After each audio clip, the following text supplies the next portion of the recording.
yung naisip ko dalawa lang eh. Tapos isa sa nag-teammate ko. Yung si Una, not in order, pero nahirapan talaga bantayan si RJ Barrientos, si LJ Gonzalez, tsaka si Jerome Lastimosa. Nahirapan mo magbantayan si Jerome sa practice.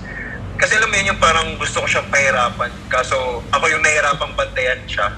Kaya doon ako na-challenge talaga kay Jerome eh. Parang may mga times nun sa practice na parang sinasabihan ko, huwag masyado gawa kasi masakit tuhod ko. Diba? Sinasabihan ko na siya ng gano'n kasi nahirapan talaga nahirapan akong ma-stop siya eh.